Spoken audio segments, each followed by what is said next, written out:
अस्सलामुअलैकुम दोस्तों, कैसे हैं आप सब। मैं ज़ुबीना फ़याज़ एक बार फिर आपके साथ तो मैं शुरू कर रही हूँ अंधेरे चिराग बाय सलवा जब्बार पार्ट 9। वो कमरे में दाखिल हुआ तो गुल बेड पे बैठी कोई नावल पढ़ने में मगन थी। उसे दिलावर के आने का एहसास भी नहीं हुआ था। उसने गला खंकारा तो गुल एक नज़र उसे देख के फिर से नावल पढ़ने में मसरूफ़ हो गई। क्या कर रही हो? ड्रेसिंग टेबल के सामने खड़ा बाल ब्रश करने लगा। नावल पढ़ रही हूँ, वो मसरूफ़ अंदाज में बोली। कौन सा नावल? उसे गुल के इतने इन्हमाक से तजस्सुस हुआ। हवेली बेस्ड है, मुख्तसर जवाब आया। अच्छा, हवेली पे बना है? वो पिस्तई रंग के सूट पे क्रीम कलर की शॉल कंधों पे डालते हुए बोला। हाँ, वो हीरो होते हैं ना, जो बड़ी बड़ी हवेलियों के मालिक, और उन्हें अपनी ही हवेली की मुलाजमा पसंद आ जाती है। वो उसकी दिलचस्पी लेने पर फौरन नावल बंद करके मुतवज्जा हुई। नावल्स के ऊपर तो वो घंटों बोल सकती थी। ये सब झूठ होता है गुल बीबी। वो उसके सामने आकर बैठा और नावल उठाकर उलट पुलट के देखने लगा। कोई नहीं, झूठ क्यों होता है, सच होता है। ये सब हकीकत पे बनी होती है। उसने नावल वापस झपटा। तुम लड़कियां भी बहुत अजीब होती हो। हकीकत में ऐसा कुछ भी नहीं होता। असल में लोग ऐसे नहीं होते, और हवेली वाले तो बिल्कुल भी नहीं। वो कोहनी के बल बेड पे दराज हो गया। क्यों? क्या झूठ है इसमें? हवेली के मालिक को मुलाजमत से मोहब्बत क्यों नहीं हो सकती? वो कमर पे हाथ रखे उसके सामने खड़ी हो गई। वो भी उठ बैठा। नौकरानी हीरोइन हो तो मालिक को हीरो बनते देर नहीं लगती। कभी ये हीरो हसीन और जमील मुलाजमा को छोड़कर नूरैन बीबी जैसी से मोहब्बत करके दिखाए। उसकी बात पे गुल की आंखों के सामने नूरैन बीबी का चेहरा घूमा। गहरा सानुला रंग, मुनासिब नकोश, पीली सी आंखें, छोटे कद वाली अधेड़ उम्र नूरैन बीबी कहीं से भी हवेली बेस्ड नावल की हीरोइन नहीं लगती थी। गुल ने झरझरी ली। दिलावर उसके अंदाज पे हंस दिया। असल नौकरानियों को ये मालिक मुंह भी नहीं लगाते। यकीन ना आए तो कभी देख लेना हवेली जाकर। वो कहकर उठ गया और कमरे से बाहर आ गया। गुल भी उसके पीछे पीछे किचन में आई। जरूरी तो नहीं सब हवेली वाले एक जैसे हो। ये सब बातें तो दिमाग से सोचने वाली है। दिल से सोचा जाए तो ये नावल सच्ची लगते हैं। वो अपने मौक़िफ़ का दफा करते हुए बोली। दिल का काम सोचना नहीं, धड़कना होता है। पर तुम ये बात नहीं समझोगी, क्योंकि दिमाग का काम समझना होता है, जो कि तुम्हारे पास है ही नहीं। वो एक चम्मच उठाकर हल्के से उसके सर में मारते हुए बोला। गलत हमेशा की तरह। दिल का काम सोचना होता है, आंखों का काम बोलना होता है, और दिमाग वो तो बेकार शय है। वो एक सेब उठाकर कतरने लगी। अब अगर तुम्हारे पास दिमाग है नहीं, तो इसका ये मतलब नहीं कि वो किसी काम का ही नहीं है। वो चाय का पानी चढ़ाने लगा। हाँ जी, मेरे हिस्से का भी दिमाग आपके पास आ गया ना। मैं बेचारी हूँ ही बेअकल। वो सर पे हाथ मारती अफसोस से बोली। वो तो है, खैर अब मेहरबानी फरमा कर ये चाय बना के ऊपर दे जाना मुझे। वो उसे हुक्म सुनाता स्टडी रूम की तरफ बढ़ गया। वो भी पैर पटकती फ्रिज से दूध निकालने लगी। वो गहरी नींद सो रही थी जब दरवाज़ा बजने की आवाज़ पे उसकी आंख खुली। वक्त देखा तो रात के 12 बजने में पूरे 5 मिनट थे। वो बेजारी से बेड से उतरकर दरवाजे तक आई। दरवाज़ा खोला तो सामने मुलाजमा खड़ी थी। बीबी जी, आपको साहब जी लॉन में बुला रहे हैं। मुलाजमा ये कहकर बगैर उसकी सुने चली गई। खैर, अगर वो सुन भी लेती तो क्या फ़ायदा था। वो जानती थी पाशा ऐसे उसका पीछा नहीं छोड़ेगा, इसलिए बेदिली से गर्म शॉल लपेट के सीढ़ियाँ उतरती लॉन की तरफ बढ़ गई। हर साल पाशा उस दिन पर एक ही ड्रामा नए अंदाज में किया करता था। उसे तो ये ड्रामा ही लगता था। वो लॉन में आई तो पूरे लॉन में अंधेरा था, सिवाय इस हिस्से के जो पाशा ने उसके लिए सजाया था। मुख्तलिफ किस्म के फूलों से एक रास्ता बनाया गया था, जो सामने रखी बड़ी सी टेबल तक जाता था, जो गुलाब की पत्तियों से भरी पड़ी थी। टेबल के इर्द गिर्द कंदील और चिराग रोशन थे, जिनकी जर्द और हल्की हल्की सी रोशनी माहौल को खुशनुखेज बना रही थी। टेबल पे बड़ा सा चॉकलेट केक पड़ा था। एक तरफ गिफ्ट्स का अंबार लगा था, और एक तरफ पाशा ब्लैक कलर के 3 पीस सूट में मलबूस हाथ बांधे उसी के इंतजार में खड़ा था। हर साल वो इस दिन को पूरे जोशो खरोश से सेलिब्रेट करता था। यही तो वो दिन था जब उसे अपनी मोहब्बत मिली थी। यही वो दिन था जब उसने जरदाशे को पहली बार देखा था। वो मुस्कुराते हुए उसकी तरफ बढ़ा तो वो चेहरे पे बेजारी लिए उसके साथ से होकर टेबल की तरफ बढ़ी और घूमकर पूरी जगह का जायजा लिया। बादशाह खामोशी से उसे देखता रहा। कब बंद करोगे ये ड्रामा करना? उसने आईब्रोज का तनफुर से पूछा। पाशा हंस दिया। मेरी मोहब्बत है परी, ड्रामा तो नहीं है। जैसे मैं तो तुम्हारी असलियत नहीं जानती। वाकई परी, तुम मेरी असलियत जानती ही कब हो, लेकिन खैर मैं इस वक्त कोई बहस नहीं चाहता। वो गहरा सांस हवा के सुपुर्द करता उसके सामने आ खड़ा हुआ। शायद मुझे इस तरह मोहब्बत का इजहार करना नहीं आता जिसकी तुम हकदार हो, मगर फिर भी एक नज्म तुम्हारे नाम करना चाहता हूँ। उसने सौगवार मुस्कुराहट के साथ नज्म सुनानी शुरू की। मैंने इस दौर से चाहा तुझे अक्सर जाना, जैसे महताब को बेअंत समंदर चाहे, जैसे सूरज की किरण सीप के दिल में उतरे, जैसे खुशबू को हवा रंग से हटकर चाहे, जैसे पत्थर के कलेजे से किरण फूटती है, जैसे गुंचे खिले मौसम से हिना मांगते हैं, जैसे ख्वाबों में ख्यालों की कमा टूटती है, जैसे बारिश की दुआ आबिलाबा मांगते हैं। मेरा हर ख्वाब मेरे सच की गवाही देगा, वसते दीद ने तुझसे तेरी ख्वाहिश की है। मेरी सोचों में कभी देख सरापा अपना, मैंने दुनिया से अलग तेरी परस्तिश की है। ख्वाहिशे दीद का मौसम कभी हल्का जो हुआ, नोच डाली है ज़मानों की नकाबे मैंने, तेरी पलकों पे उतरती हुई सुबहों के लिए तोड़ डाली है सितारों की तनाबे मैंने चाहा कि तेरे हुस्न की गुलनार फिजा मेरी गज़लों की कतार से दहकती जाए। मैंने चाहा कि मेरे फ़न के गुलस्ता की बहार तेरी आंखों के गुलाबों से महकती जाए। तय तो ये था कि सजाता रहे जुल्फों के कवल मेरे खामोश ख्यालों में तकल्लुम तेरा, रक्स करता रहे भरता रहे खुशबू का खुमार मेरी ख्वाहिश के जजीरों में तबस्सुम तेरा। तू मगर अजनबी माहौल की परवरदा किरण मेरी बुझती हुई रातों को सहर कर न सकी। तेरी सांसों में मसीहाई थी, लेकिन तू भी चाहे जख्म गमे दीद तर कर न सकी। तुझको एहसास ही कब है कि किसी दर्द का दाग आँख से दिल में उतर जाए तो क्या होता है। तू किसी माब तबीयत है, तुझे क्या मालूम मौसम हिज्र ठहर जाए तो क्या होता है। तूने इस मोड़ पे तोड़ा है ताल्लुक की जहां देख सकता नहीं कोई भी पलट कर जाना। अब ये आलम है कि आंखें जो खुलेगी अपनी याद आएगा तेरी दीद का मंजर जाना। मुझसे मांगेगा तेरे अहद मोहब्बत का हिसाब, तेरे हिजरा का दहकता हुआ महशर जाना।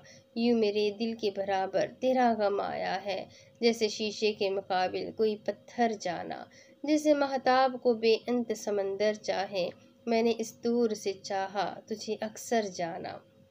वो खामोश होकर उसका चेहरा देखने लगा, जो उसी तरह बुत बनी उसे देख रही थी। बेतासुर चेहरा, वीरान आंखें, साकित सा पत्थर का मुजस्समा जिस पे वो 20 साल से मेहनत कर रहा था। पत्थर कभी पिघल नहीं सकता और वो अब पत्थर ही बन चुकी थी। अब उस पे कोई चीज़ असर नहीं करती थी, अब किसी चीज़ से कोई फर्क नहीं पड़ता था। पाशा को एकदम उस पे तरस सा आया, उसका दिल घबराने लगा, पता नहीं क्यों, पर उसकी ऐसी हालत देख के उसका अपना दिल अजीब सा हो जाता था। वो उसकी तरफ कमर करके खड़ा हो गया। ताशे कुछ देर उसे देखती रही, फिर उसी खामोशी से अंदर चली गई। उसने पलटकर उसे जाते हुए देखा और तल्खी से हंस दिया। मोहब्बत वो वाहिद चीज़ थी जो पाशा को कभी हासिल नहीं हो सकती थी, और मोहब्बत वो अहद चीज़ थी जिसकी पाशा को ख्वाहिश थी। वो टेबल की तरफ बढ़ा और छुरी से केक काट कर एक छोटा सा टुकड़ा मुंह में रखा। हर साल की तरह इस साल भी उसे अपनी खुशी में अकेले ही खुश होना था, लेकिन फिर भी उसे यकीन था एक दिन वो ताशे को खुद से मोहब्बत करने पे मजबूर कर देगा। 20 साल गुजर चुके थे, 20 साल मजीद भी गुजर जाते, तब भी उसे कोई परवाह नहीं थी। वो अपनी पूरी जिंदगी इस औरत का इंतजार कर सकता था, और शायद करने भी वाला था। दूसरी तरफ वो सब इस वक्त ड्राइंग रूम में बैठे शाम की चाय से लुत्फानंदोज होने के साथ साथ खुशगप्पियों में मसरूफ थे। अहियान पुरजोश अंदाज में लाली को अपने कारनामे बता रहा था। और पता है, मुझे दुनिया के हर एक कोने से जॉब ऑफर्स आ चुकी है, पर मैं तो साफ इनकार कर देता हूँ कि भाई मैं एक मुहब्बे वतन आदमी हूँ। उसने फखरिया अंदाज में कहा तो सब हंस दिए। क्या हुआ, हंसने वाली क्या बात है, इसने मासूमियत से पूछा। फेंको उतनी ही जितनी कवर भी कर सको। शाहमीर की बात पे उसका मुंह बन गया। तुम लोगों को यकीन नहीं आ रहा, लेकिन मैं सच कह रहा हूँ, मुझे चाइना तक से ऑफर आ चुकी है। उसने यकीन दहानी करवाई। हाँ, मैंने सुना था चाइना में गधों को बहुत अहमियत दी जाती है। शामिर की बात पे नाज और लाली की दबी दबी हंसी निकली। ओह रहने दो भाई, इंटरनेशनल डॉक्टर हूँ मैं, ये सफ़ेद कोट ऐसे ही नहीं मिल गया। इसके लिए खून पसीना एक करना पड़ता है। उसने साथ ही सोफे पे रखा अपना वाइट कोट उठा के दिखाया। वाइट कोट पहनने से कोई वाइट कॉलर नहीं बन जाता। शाहमीर के संजीदा से कहने पे अहयान का दिल किया उसका गला दबा दे। लाली, ये तुम्हारा शौहर है ना, जलता है मुझसे। और अब से नहीं, कॉलेज के दिनों से। तब भी सारी लड़कियां इसे छोड़ के मेरे पीछे पड़ी रहती थी। उसने कॉलर खड़े करके दांत तलब नजरों से लाली को देखा। क्यों, आपने इनसे उधार लिया था क्या? नाज ने अपना हिसाब चुकता किया। पागल लड़की, मेरे लुक्स की वजह से। लुक्स? कौन सी लुक्स? कहाँ है लुक्स? वो इधर उधर देखने लगी। यहाँ पर। उसने अपने चेहरे की तरफ इशारा किया। मुझे नजर क्यों नहीं आ रही? तुम्हारी आंखों में मोतिया तो नहीं उतर आया? लाओ मुझे दिखाओ। मसनूई फिक्रमंद हुआ। लाली और शामी दिलचस्पी से उनकी बहस सुन रहे थे। आप आंखों के डॉक्टर नहीं है, मैं मल्टी टैलेंटेड हूँ। Multi talented still useless. Shahmir की बात पे लाली और गुल की हंसी छूटी। वैसे आपकी इतला को अर्ज है कि मैं भी अपनी खूबसूरती की बिना पे पूरे शानगिला में मशहूर हूँ। और मेरे घर के बाहर तो रिश्तों की लाइन लगी होती थी, वो भी कहाँ चुप रहने वाली थी। अच्छा, कौन से रिश्ते, जरा मुझे भी बताओ।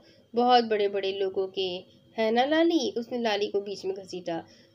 कहीं तुम इस 60 साला बूढ़े की बात तो नहीं कर रही जिसकी तुम्हारी उम्र के 6 बच्चे थे? लाली ने पुरसोच अंदाज में कहा। अहियान का कहकहा छूट गया। देखा, ये है मेरी बहन। उसने लाली का सर थपका और बेइख्तियार मुस्कुरा पड़ी और शाहमीर भी उसे देख के मुस्कुरा दिया। उसी तरह वो लोग काफी देर तक बैठे बातें करते रहे, फिर अपने अपने कमरों में चले गए। वो कमरे में दाखिल हुई तो दिलावर सोफे पे बैठा सिगरेट पीने में मसरूफ था। दूसरी तरफ वो चलती हुई उसके पास आ खड़ी हुई। क्या कर रहे हो? वो उसके साथ ही बैठ गई। तुमने कभी आंखों का इस्तेमाल किया है या ये सिर्फ डेकोरेशन के लिए चेहरे पे सजा रखी है? वो जले हुए अंदाज में बोला। अभी कुछ देर पहले ही उसका और गुल का झगड़ा हुआ था। दिलावर किताब पढ़ने की कोशिश कर रहा था, जबकि गुल के ड्रामे की रोती हुई हीरोइन ने पूरे घर में शोर मचा रखा था।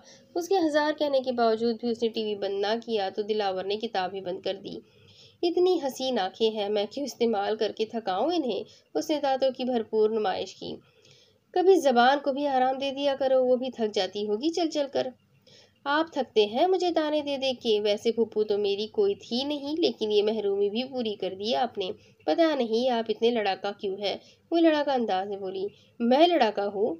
इस कदर मुबालगा आराई पे वो गश खाने वाला हो गया। तो और क्या मैं हूँ? लड़की, कुछ खुदा का खौफ करो। और आप ढेर सारा करें, क्योंकि आपको जरूरत भी है।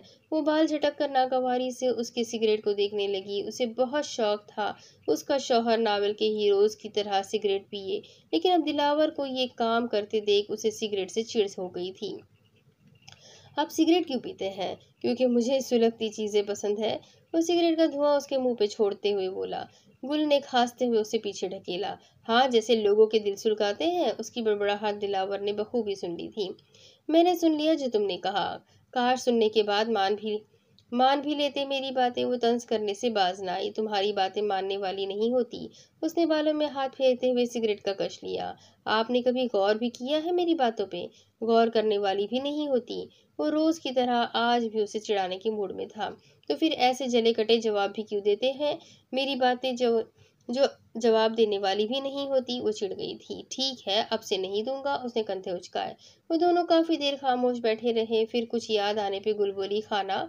उसके बुलाने पे दिलावर खामोश रहा। खाना। उसने अभी भी जवाब ना दिया। खान साहब, वो चिल्ला कर बोली। तुमने खुद ही कहा था कि मैं तुम्हारी बातों का जवाब ना दूं। हाँ ठीक है, मैं ही पागल हूँ। मैं तो कब से कहता हूँ, शुक्र है आज खुद भी मान गई तुम। अंदाज तपाने वाला था। अगर आप मेरे शौहर ना होते ना, तो अभी इसका बहुत अच्छा जवाब देती मैं। वो बेध्यानी में बोल गई। दिलावर ने चौंक के उसे देखा। शौहर? हाँ, वो उसका शौहर ही तो था। वो हल्का सा मुस्कुरा दिया। जब जवाब ना हो तो यही कहा जाता है। वो कहाँ पीछे रहने वाला था। गुल खामोश हो गई और सामने जाकर बेड पे बैठ गई। दिलावर कुछ देर उसकी खामोशी नजरअंदाज करता रहा, लेकिन फिर आखिर उससे बर्दाश्त न हुआ। गुल दिन में 24 घंटे बोलती थी और ऐसे ही अच्छी लगती थी। वो उठकर उसके सामने जा बैठा। गुल का चेहरा उदास और मुरझाया हुआ था। क्या हुआ गुल? उसने नरमी से पूछा। गुल ने घनेरी पलकें उठाकर उसकी गहरी काली आंखों में देखा। घर वाले याद आ रहे हैं, उसने मासूमियत से कहा। बस इतनी सी बात? उसने आम से लहजे में कहा। जी, अम्मी दिलेर और दमीर से मिलना है मैंने। लहजा गुलगीर हुआ। हाँ, तो इसमें उदास होने वाली कौन सी बात है? कल जाके मिल आएंगे। उसने ऐसे कहा जैसे कोई बड़ी बात ही ना हो। वो उसके अंदाज पे हैरान हुई। वाकई? खुशी और बेयकीनी से उसकी आंखें फैल गई। जी गुल बीबी, वो हल्का सा मुस्कुराया। और? वो कुछ कहते कहते रुक गई। और क्या? समझ नहीं आ रहा कैसे कहो। वो कुछ कश्मकश का शिकार थी। एक काम करो गुल, वो कुछ सोचते हुए बोला, तुम मुझे अपना दोस्त बना लो। उसने अपने मजबूत हाथ की चौड़ी हथेली उसके सामने फैलाई। दोस्त? हाँ दोस्त। फिर तुम अपनी सारी बातें मुझसे शेयर करना। उदास हो तब भी मुझे बताना, कुछ बुरा लगे तब भी, लड़ना भी मुझसे और तंग भी मुझे ही करना, हुक्म भी मुझ पे चलाना। चलो हम दोस्त बन जाते हैं। वो नरमी से कहता उसके गिर्द लफ्जों से हिसार बांधने लगा। गुल हैरत ज़दा सी उसे देखे गई, फिर अपना छोटा सा नाजुक हाथ उसकी हथेली पे रख दिया। ठीक है। दिलावर के दिल में एक अनजाना सा सुकून सरायत कर गया। वो खुद भी अपनी कैफियत से नावाकिफ था, लेकिन ना चाहते हुए भी उसे गुल के हंसने की, उसके बोलने की, उसके लड़ने झगड़ने की आदत हो गई थी। हाँ, शायद इसे इससे मोहब्बत हो गई थी। शायद एक बार फिर से उसके दिल की दुनिया तहवबाला हो गई थी। लेकिन इस बार अंदाज कुछ अलग था। इस बार कैफियत कुछ मुनफरिद थी। जो भी था वो अपनी कैफियत गुल पे कभी अया नहीं करने वाला था। वो फैसला कर चुका था। एक बार वो अपनी मोहब्बत खो चुका था, अपने अल्फाज, अपने जज्बे बेमोल कर चुका था। दूसरी बार वो इसी पे अपने जज्बे अया करने वाला था, जो खुद भी उससे मोहब्बत करता हो और बराबर की करता हो। उसे मैं क्यों बताऊं? मैंने उसको कितना चाहा है, बताया झूठ जाता है कि सच्ची बात की खुशबू तो खुद महसूस होती है। मेरी बातें, मेरी सोचें उसे खुद जाने दो। अभी कुछ दिन मुझे मेरी मोहब्बत आजमाने दो। अब क्यों हम दोस्त बन गए हैं अब क्योंकि हम दोस्त बन गए हैं तो मुझे बिला झिझक कोई भी बात बता सकती हो तुम। किस लिए परेशान हो गुल? ये परेशानी सिर्फ घर वालों के लिए तो नहीं है। गुल ने हैरत से उसे देखा। वो कैसे उसके दिल की बात जान गया था। जी, उसने सर झुकाए लब काटते हुए कहा। क्या बात है? वो पूरी तरह उसकी तरफ मुतवज्जा हुआ था। वो दिलावर, मुझे अजीब गिल्ट सा हो रहा है। आप मेरी वजह से अपने घर वालों को छोड़ के बैठे हैं, हवेली से दूर, हवेली वालों से दूर। मुझे बहुत बुरा महसूस होता है। आज सुबह ही उसने दिलावर को फ़ोन पर ज़रमीन खान से बात करते सुना था। उसके रोने की आवाज़ फ़ोन से बाहर तक आ रही थी। वो उसे वापस बुला रही थी और दिलावर उन्हें तसल्लियाँ देकर टालने की कोशिश कर रहा था। गुल को बहुत अफसोस हुआ। वो अपनी वजह से एक बेटे को अपने माँ बाप से दूर नहीं करना चाहती थी। गुल, तुम अपने आप को कसूरवार मत समझो। तुम्हारी वजह से कुछ नहीं हुआ। वो हवेली वाले हैं ही ऐसे।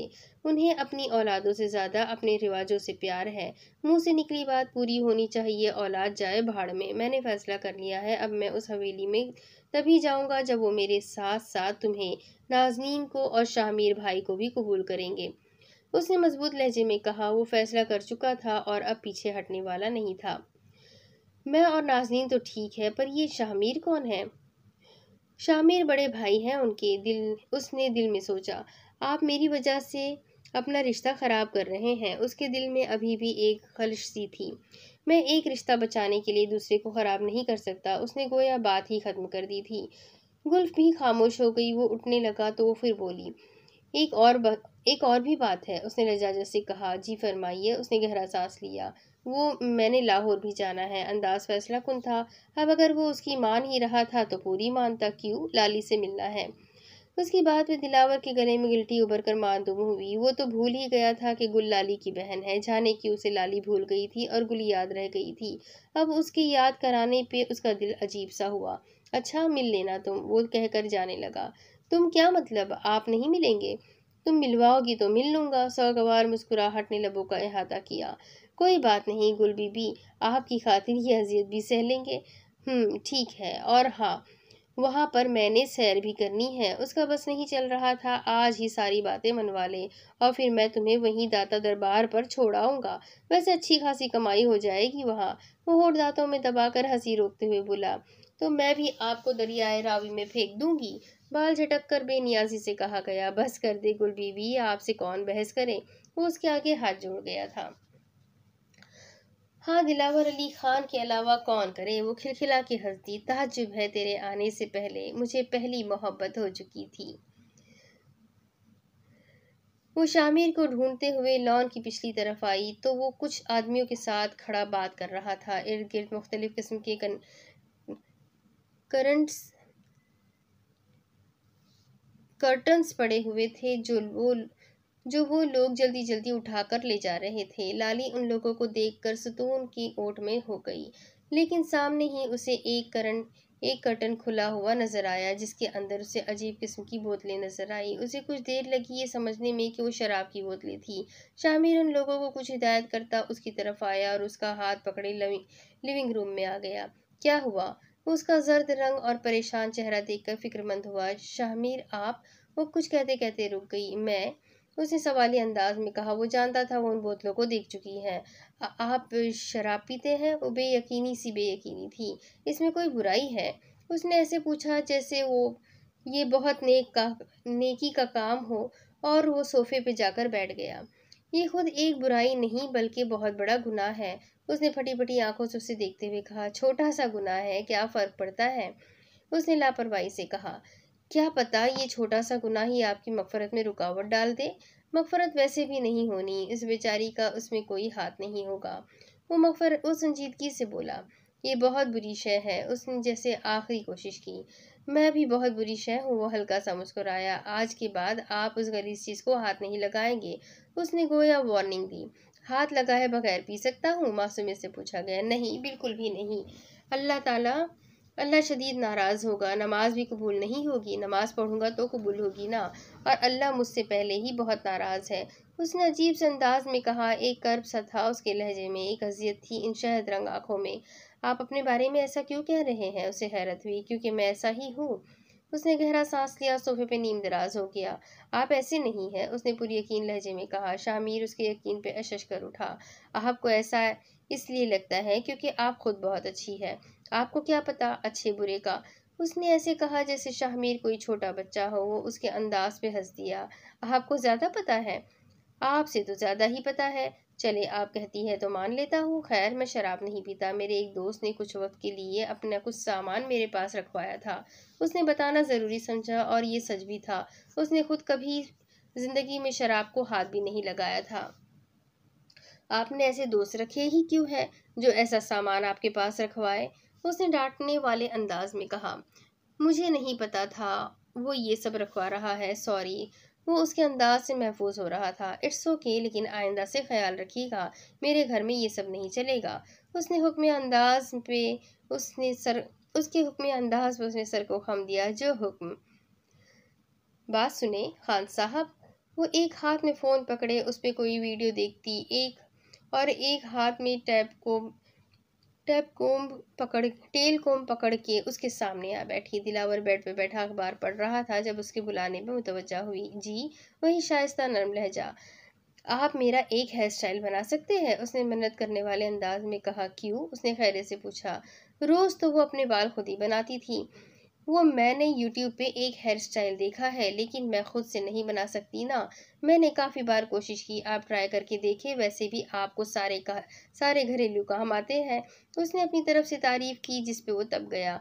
अगर खाना भी मैंने पकाना है, राशन भी मैंने लाना है, तुम्हारे हेयर स्टाइल भी मैंने बनाने हैं, तो तुम किस काम की हो? उसके तंजिया अंदाज में कहने पे गुल को भी गुस्सा आया।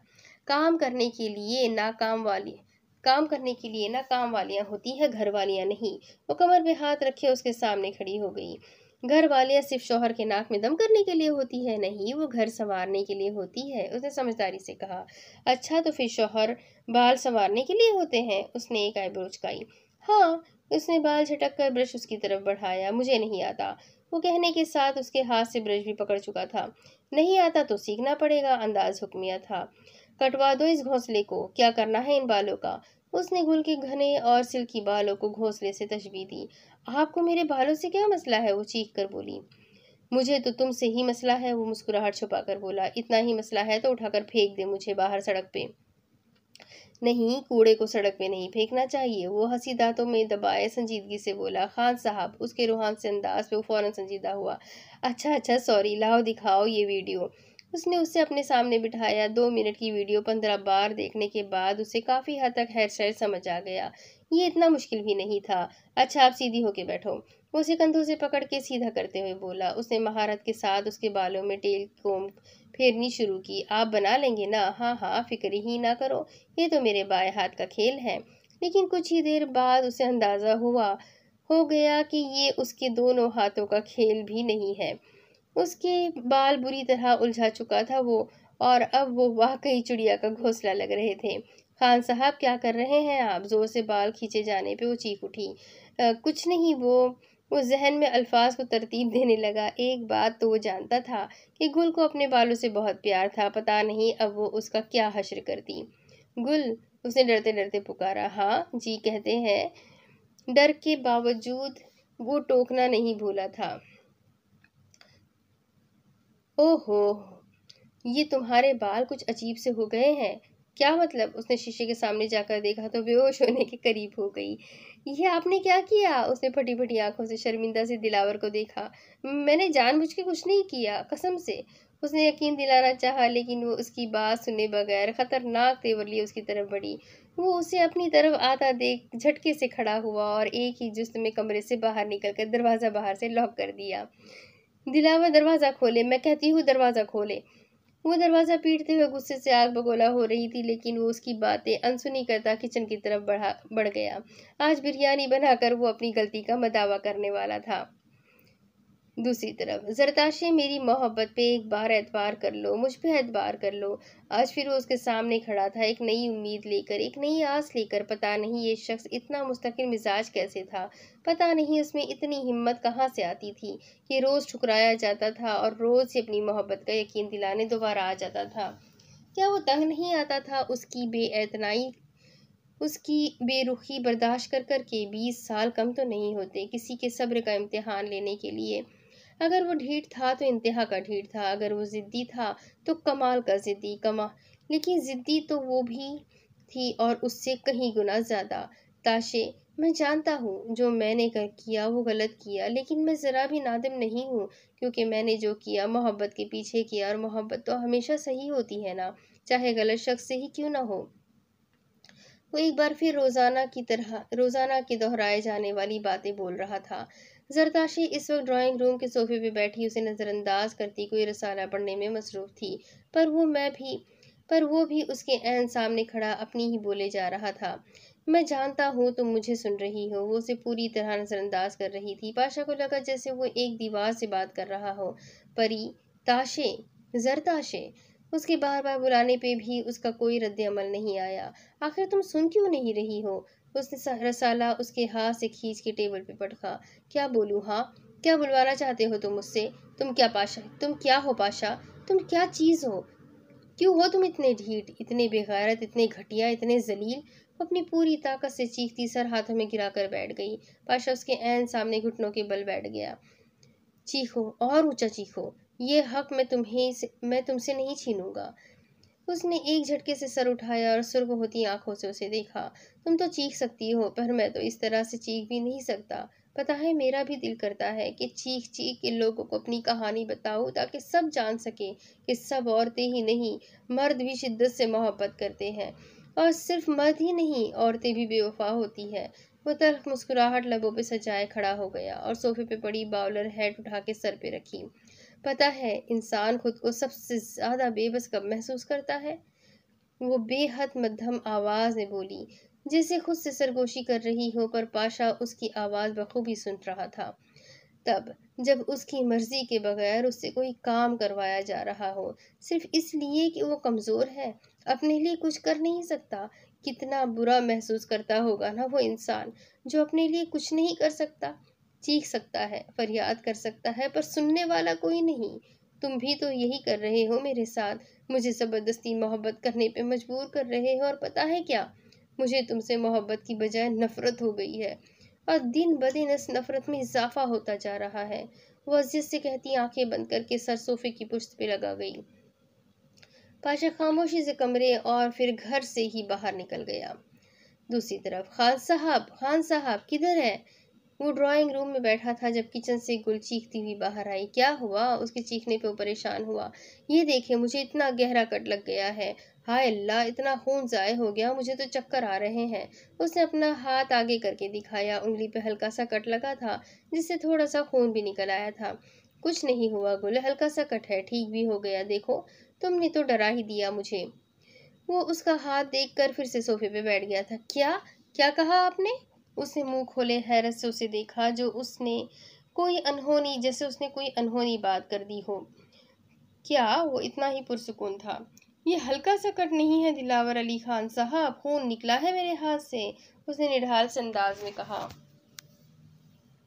अच्छा तुम बैठो, मैं बैंडेज लेकर आता हूँ। वो उठकर कमरे में जाने लगा।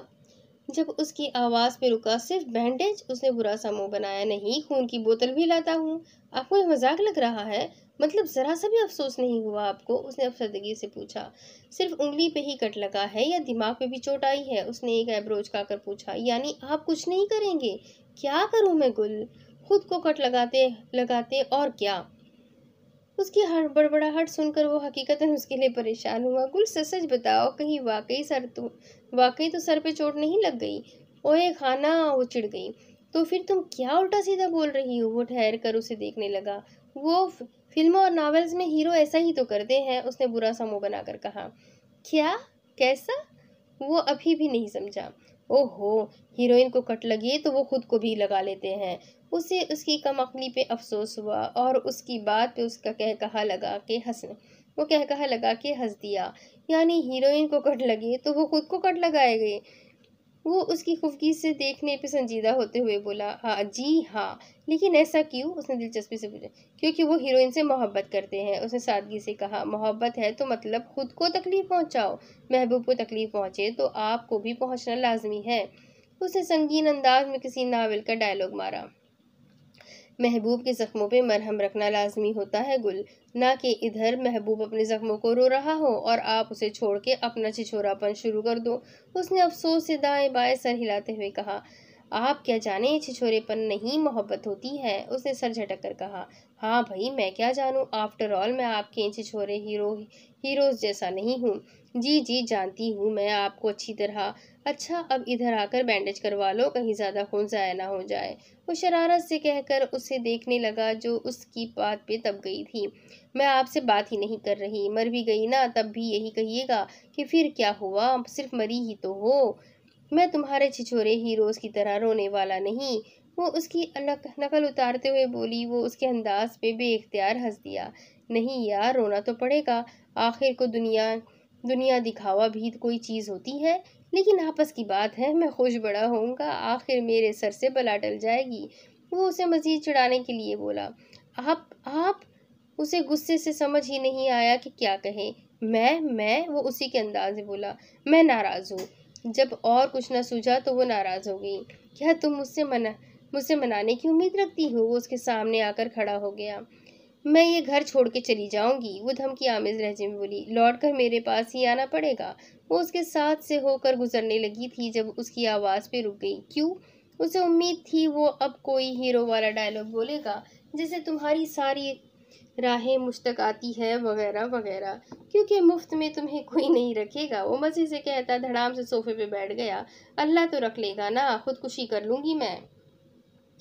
खस कम जहां पाक, वो भी कहाँ पीछे हटने वाला था। पिछले चंद दिन से वो गुल का इतना ख्याल रख रहा था और उसे अपनी मोहब्बत का एहसास दिलाने की कोशिश भी कर रहा था, पर गुल थी कि कुछ समझ ही नहीं रही थी।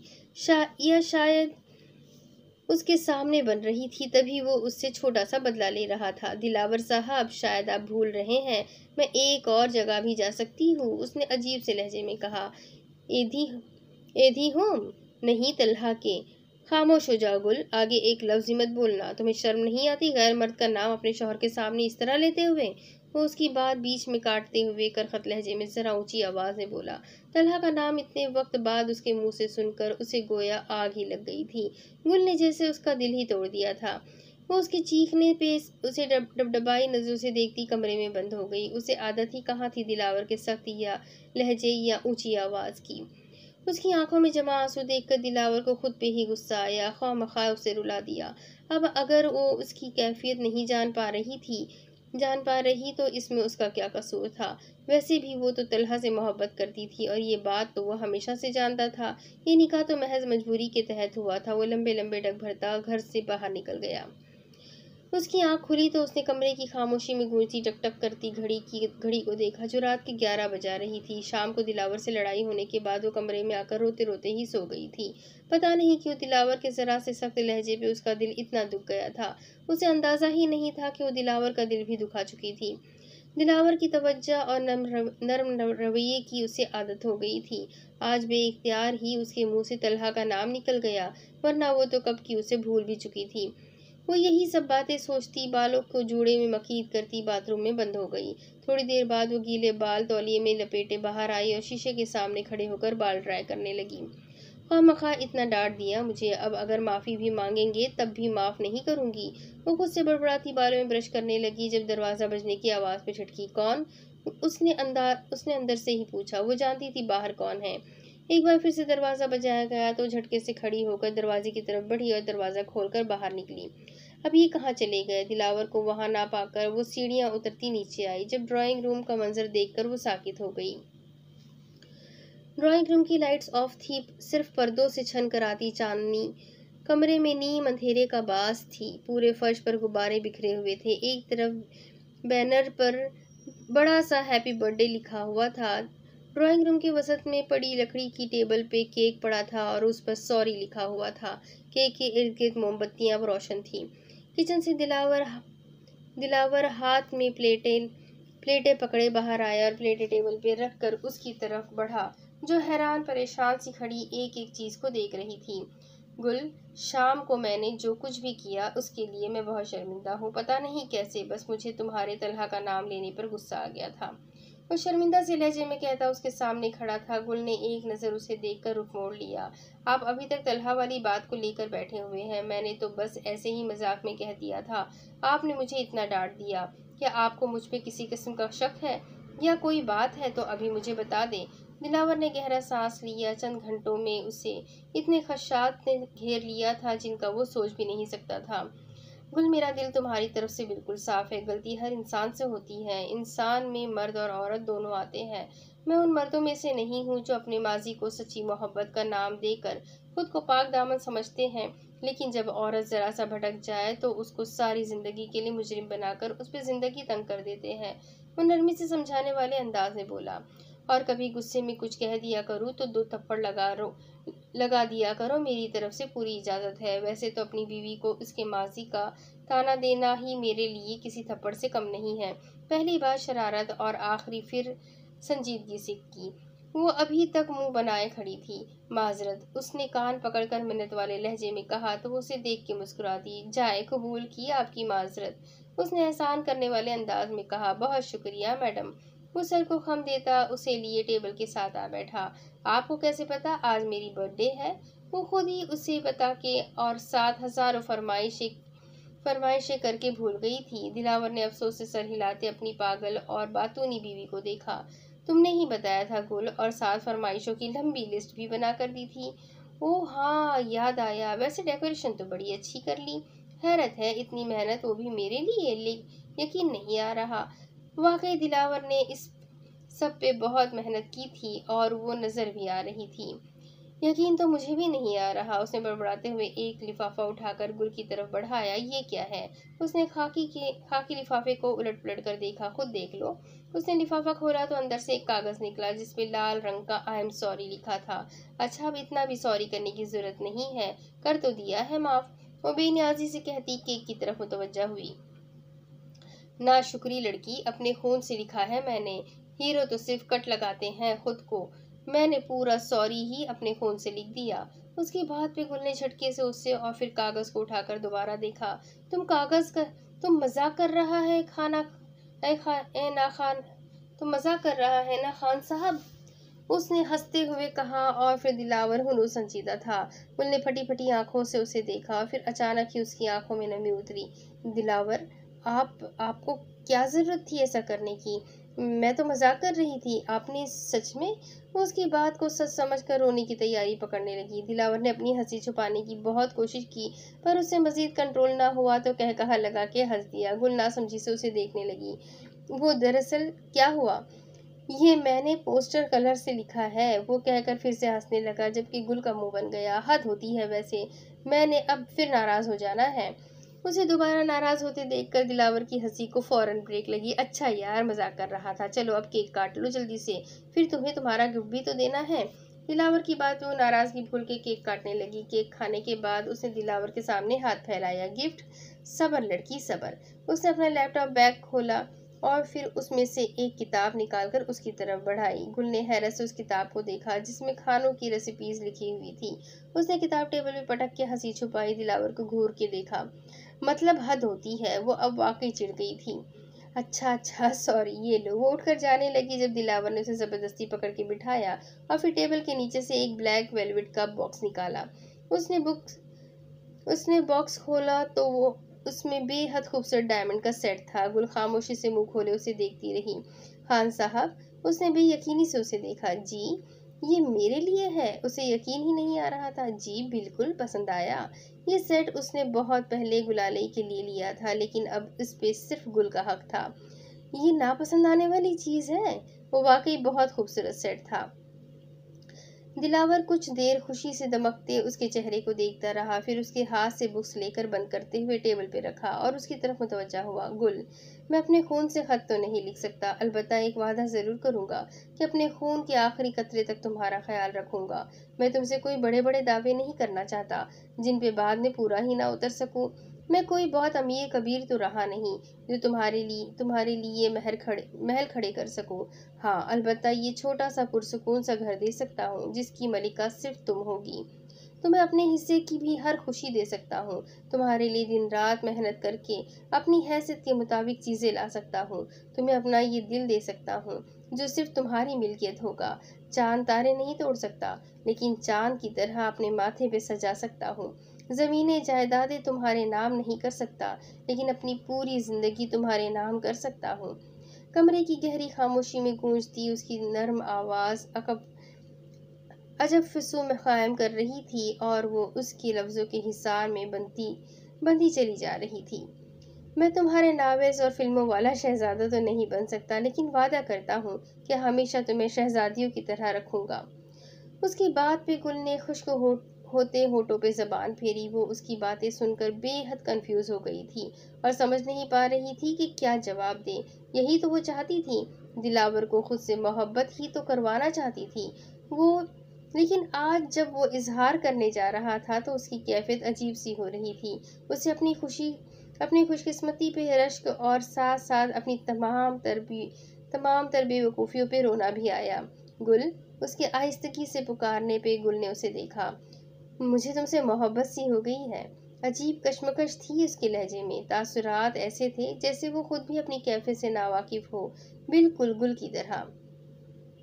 मुझे इस बात पे यकीन तो नहीं आ रहा, उसने हंसकर कहा। फिर यकीन कर लो, क्योंकि ये सच है। वो उसकी बात पे खामोश हो गई, फिर कुछ देर बाद सौगवारी से बोली, आप तो मेरे बारे में सब जानते हैं, फिर भी मुझसे मोहब्बत कर ली। मेरा माजी बहुत दागदार है। उसकी बात दिलावर को बेहद नागवार गुजरी। वो क्यों अपने बारे में ऐसा कह रही थी?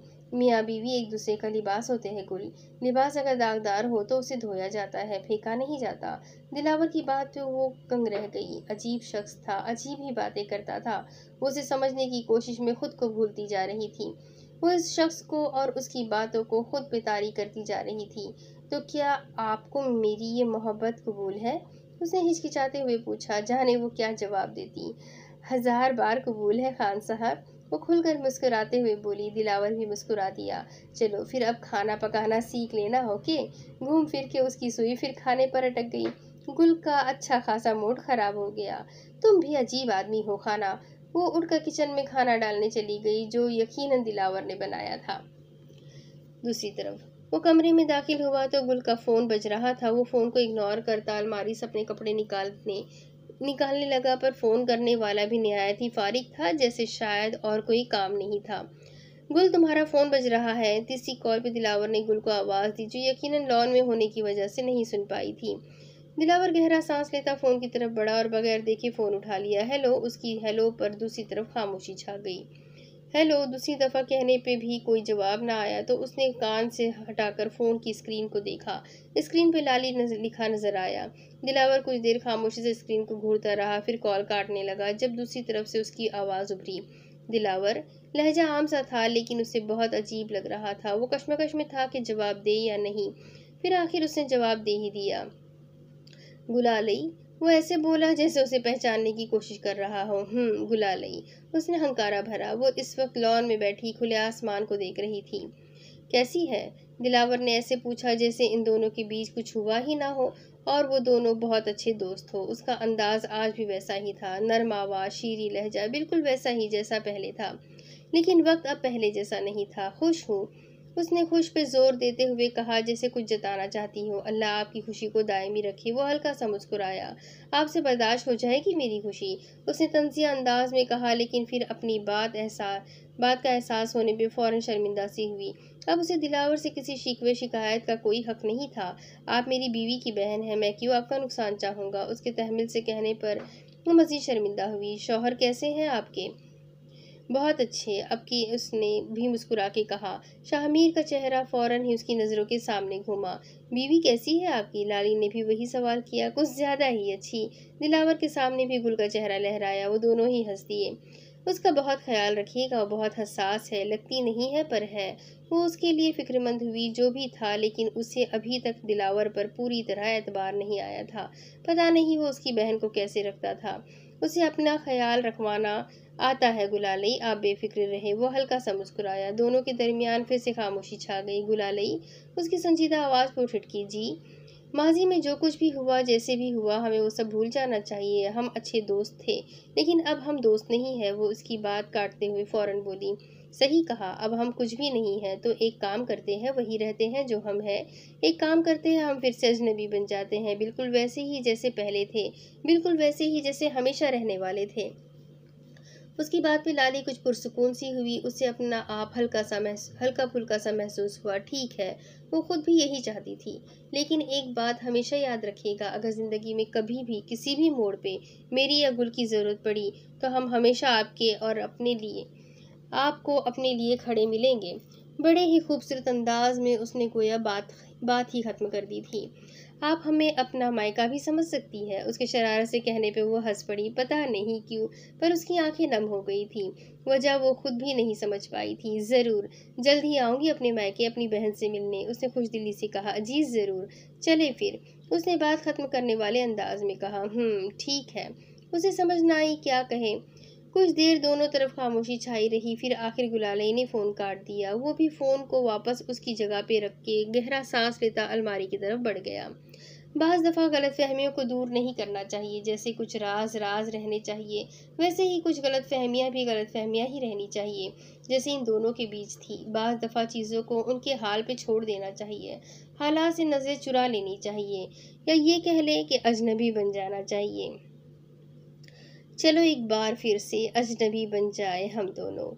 न मैं तुमसे कोई उम्मीद रखूं दिल नवाजी की, न तुम मेरी तरफ देखो गलत अंदाज नज़रों से, न मेरे दिल की धड़कन लड़खड़ाए मेरी बातों से, न जाहिर हो तुम्हारी कश्मकश का राज आँखों से। तुम्हें भी कोई उलझन रोकती है पेशकदमी से, मुझे भी लोग कहते हैं कि ये जलवे पर आए हैं। मेरे हमराह भी रुसवाइयाँ हैं मेरे माजी की, मेरे साथ भी गुजरी हुई रातों के साए हैं। तारुफ रोग हो जाए तो उसका भूलना बेहतर, ताल्लुक बोझ बन जाए तो उसको छोड़ना अच्छा। वो अफसाना जिसे अंजाम तक लाना ना हो मुमकिन, उसे एक खूबसूरत मोड़ देकर छोड़ना अच्छा। चलो एक बार फिर से अजनबी बन जाए हम दोनों। अली शेर बैठक में दाखिल हुए तो बड़े खान सामने ही सोफे पे बैठे कोई कागजात देख रहे थे। अस्सलाम वालेकुम, उनके सलाम पे वो अली शेर की तरफ मुतवज्जा हुए। वालेकुम अस्सलाम, वो उनके साथ ही आकर बैठ गए। बड़े खान ने ऐनक उतार कर उनके थके थके चेहरे को देखा। कहाँ से आ रहे हो? ज़मीनों पे गया था, काफ़ी वक्त हो गया था तो सोचा चक्कर लगाऊं। उन्होंने गहरा सांस लेते हुए सोफे की पुष्ट से सर टिका दिया। कोई मसला है? बड़े खान ने उनका उलझा उलझा अंदाज देखकर पूछा। मसला तो है। वो सीधे होकर बैठे। क्या मसला है? बाबा दिलावर उसे वापस बुला ले। उनकी बात पे बड़े खान के तासुरात फौरन सख्त हुए। आज तो ये बात कर दी है, आइंदा मत करना। बाबा, आपको पता तो है वो कभी कभार ही इस तरह जज्बाती होता है, और उसका जज्बातीपन थोड़ी देर का नहीं होता। वो जो फैसला कर ले उससे पीछे नहीं हटता। आप उसे नहीं बुलाएंगे तो वो कभी वापस नहीं आएगा। उन्होंने समझाने वाले अंदाज में कहा। नहीं आता तो ना आए, अब हम चाहता भी नहीं है कि वो वापस आए। अगर उसे हमारे फैसलों का एहतराम नहीं कर रहा आता तो हमारी हवेली में उसके लिए कोई जगह नहीं है। उनके दो टोक अंदाज पे अली शेर ने हंकारा भरा। ये हवेली मेरी भी तो है बाबा, मेरे बच्चों की भी तो है। मैं पहले ही अपने 2 बच्चे हमेशा के लिए खो चुका हूँ, और अब तीसरा। शादी की भी जल्द ही शादी हो जाएगी। मैं सारी जिंदगी अपने बच्चों के बगैर गुजारूंगा। उनके रंजीदा होने पे बड़े खान को मजीद तैश आया। ऐसे बच्चों का तुमने क्या करना है जिन्हें माँ बाप के फैसलों का एहतराम ही ना हो, जिन्हें रिश्तों का पास ही ना हो। दिलावर के लिए उनके दिल में इतनी मोहब्बत थी जिसका कोई हिसाब नहीं था। वो खुद भी इसे माफ करने का फैसला कर चुके थे, लेकिन नाजनीन और शाहमीर, उन दोनों का तो वो नाम भी नहीं सुनना चाहते थे। वो मेरी औलाद है, मैं मजीद उससे, खुद से और उसकी माँ से दूर नहीं रखूंगा। उनके हतमी अंदाज से बड़े खान खामोश हो गए। फिर कुछ देर बाद बोले, ठीक है, बुला लो उसे। अली शेर ने बेयकीनी से उन्हें देखा, लेकिन वो अपनी बीवी के बगैर नहीं आएगा। वो अपने बेटे को अच्छी तरह जानते थे। जरमीने को कहना कि उसे हवेली के तौर तरीके सिखा दे। हम उसकी मजीद बदतमीजियां बर्दाश्त नहीं करेगा। अली शेर का चेहरा खिल उठा। उन्हें उम्मीद नहीं थी कि बड़े खान इतनी जल्दी मान जाएंगे। बहुत शुक्रिया बाबा, बहुत शुक्रिया। उन्होंने बड़े खान का हाथ चूमकर आंखों से लगाया, फिर उठकर जाने लगे। जब रुक गए, बाबा, उन्होंने पलटकर उनकी आंखों में देखा। शाहमीर, एक उम्मीद से वो ये बात पूछ तो बैठे थे, लेकिन बड़े खान का रंग बदलते देखकर उन्हें अपने अल्फाज ज़ाय करने पर अफसोस हुआ। अली शेर, भूल जाओ कि वो कभी तुम्हारा बेटा था। वो खुद इस हवेली से सारे रिश्ते खत्म करके गया था, बिल्कुल अपनी माँ की तरह। वो तुम्हारा नहीं, सिर्फ अपनी माँ का बेटा है, था और रहेगा। उसके बारे में सोचना छोड़ दो। जिस अंधेरी दलदल में वो फंस चुका है, वहां से वापसी नामुमकिन है। अली शेर उनकी बात सुनकर बेतासुर चेहरा लिए बैठक से बाहर आ गए। सही ही तो कहते थे बड़े खान, उसने खुद अपना रास्ता चुना था। वो तो उनका सबसे प्यारा बेटा था, उनकी पहली औलाद, जिससे उन्हें दुनिया में सबसे ज्यादा प्यार था, और ऊपर से वो बिल्कुल जरताशी जैसा था। पता नहीं कैसे वो उनसे इतना बदजन हो गया था, पता नहीं जरताशी कैसे इतनी बदजन हो गई थी। वो टहलते टहलते हवेली से बाहर निकल आए और बाग की तरफ चल पड़े। बहुत कुछ था सोचने के लिए। हमेशा की तरह आज भी शाहमीर के जिक्र के बाद वो फिर से खुद को अजियत देने वाले थे, फिर से वही कहानी याद करने वाले थे। 3 साल पहले, बाबा, मैंने चेयरलिफ्ट पे बैठना है। 16 साल जरताशे अपने बाबा के सामने खड़ी फिर से वही जिद कर रही थी। बेटा, शाम को चलेंगे ना, अभी आपकी मामा बहुत थक गई है। जुबेर साहब ने अपनी जिद्दी बेटी को देखा, जिसने चेयरलिफ्ट पे बैठने की ठान ली थी। तो अभी अली वगैरह जा रहे हैं ना, मैं उनके साथ चली जाती हूँ। उसने अपने कजिन्स का नाम लिया जो उनके साथ ही सैर करने आए थे। वो लोग पूरी रात का सफ़र करने के बाद शानगुला पहुंचे थे और अब होटल में आराम करने की गर्ज से 30 साल पहले होटल में आराम करने की गर्ज से आए थे। शाम को उन्होंने फिर सैर करने जाना था। बाबा प्लीज़, उसके रोनी शक्ल बनाने पे जुबेर साहब को तरस आ गया। अच्छा भाई, ठीक है, चली जाओ। उनके गले लगती अपने कजिन्स के बुलाने पे बाहर चली गई। सबसे पहले कौन जाएगा? शाहजेब के पूछने पे जरताशी झट से खड़ी हुई। मैं। उसके पुरजोश अंदाज पे सब हंस दिए। चलो फिर एक काम करो फातिमा, तुम उसके साथ बैठ जाओ। कोई नहीं, मैंने अकेले बैठना है, फौरन बोली। क्यों अकेले, किस खुशी में? अहमद ने कमर पे हाथ रख के पूछा। मैं अपने पैसे खुद दे रही हूँ इस खुशी में। वो उनकी सुने बगैर फट से चेयर लिफ्ट में बैठ गई। अभी वो बैठी ही थी कि उसके साथ एक और लड़का आकर बैठ गया। ओ हेलो मिस्टर, यहाँ मैं बैठी हूँ। उसने उसकी आंखों के सामने चुटकी बजाकर उसे देखा। जो नजर झुकाए उसकी तरफ तो हरगिज मुतवज्जा नहीं था। अली शेर ने गहरी काली आंखें उठाकर उसका मुआयना किया, फिर शाइस्तगी से बोला, आप गालिबन एक ही सीट पे बैठी है। वो उसकी गहरी आंखों में बहुत सी देख रही थी। जब उसके बोलने पे होश की दुनिया में वापस आई। लेकिन मैं अकेले बैठना चाहती हूँ। उसके तहकुमाना अंदाज पे अली शेर ने एक आईब्रो उचकाई। तो फिर आप अगली बारी में आ जाइएगा। वो किसी सूरत उठने पे राजी नहीं था। भाई, ये उतरना चाहती हैं। उसने चेयरलिफ्ट वाले को बुलाना चाहा तो जरताशे ने उसे फौरन रोका। नहीं नहीं, रहने दे। चेयरलिफ्ट चल पड़ी। अली शेर बिल्कुल आराम से बैठा उसकी उड़ी हुई रंगत देख रहा था। डर लग रहा है।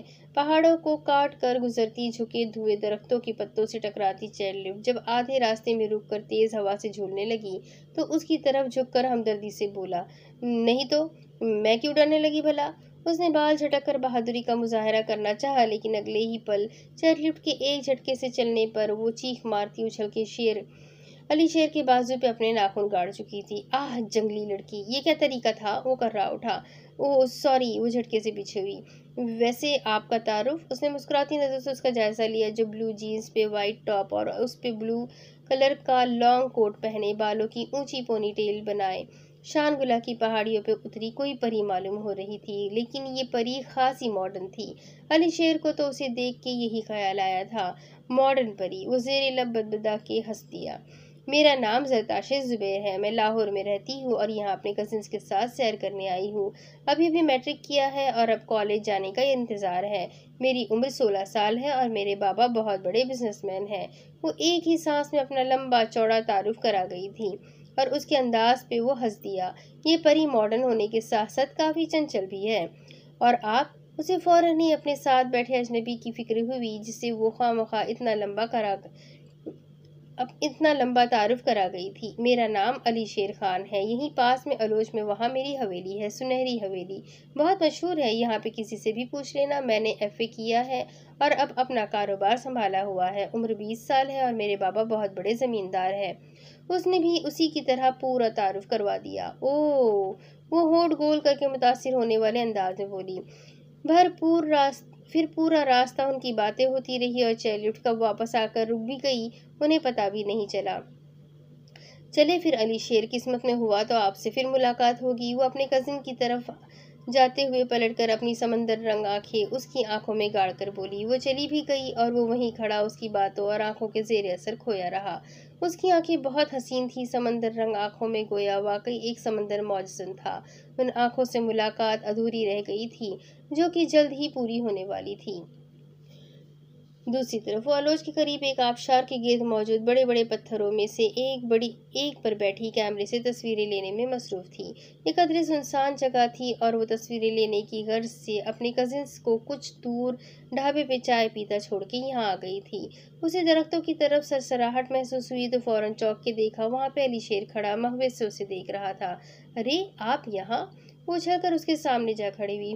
मैं यहाँ। उसने कंधे उचकाए। आपको कैसे पता है मैं यहाँ हूँ। उसने ऐसे पूछा जैसे 100% यकीन हो कि वो उसी के पीछे आया था। बस देख ले, आपने कहा था ना कि किस्मत में हुआ तो हम दोबारा मिलेंगे। उसने उसी की बात वापस लौटाई। हाँ ये भी सही है। वो काफी देर पत्थरों पे बैठे बातें करते रहे जब जरताशे को अपने कजिन्स की आवाज आई। अच्छा मेरे कजिन्स आ गए, अब मैं जा रही हूँ। उसे उजरत में जाता देख अली शेर फौरन खड़ा हुआ। एक मिनट, ये तो बताए आपसे राब्ता करना हो तो कैसे करे। उसके पूछने पे वो सोच में पड़ गई। फिर दोनों ने ही अपने घरों के टेलीफोन नंबर्स के तबादले कर लिए। फिर वो जल्दी से एक बार फिर उसे मिलने की उम्मीद थमाती चली गई। वो हमेशा ऐसे ही तो करती थी, दोबारा मिलने की जिम्मेदारी किस्मत के कंधों पर डालकर खुद बरी अलजिम्मा होकर चली जाती थी। वो पूरा एक हफ्ता शानगुला में रुकी थी और जिस भी जगह वो घूमने जाती अली शेर पहले से मौजूद होता। अब ये किस्मत की मंसूबाबंदी थी या अली शेर की, ये वो नहीं जानती थी। इस पूरे अरसे में उनकी अच्छी खासी दोस्ती हो चुकी थी, बल्कि जाने के वक्त ये तो अली शेर उससे मिलने भी आया था।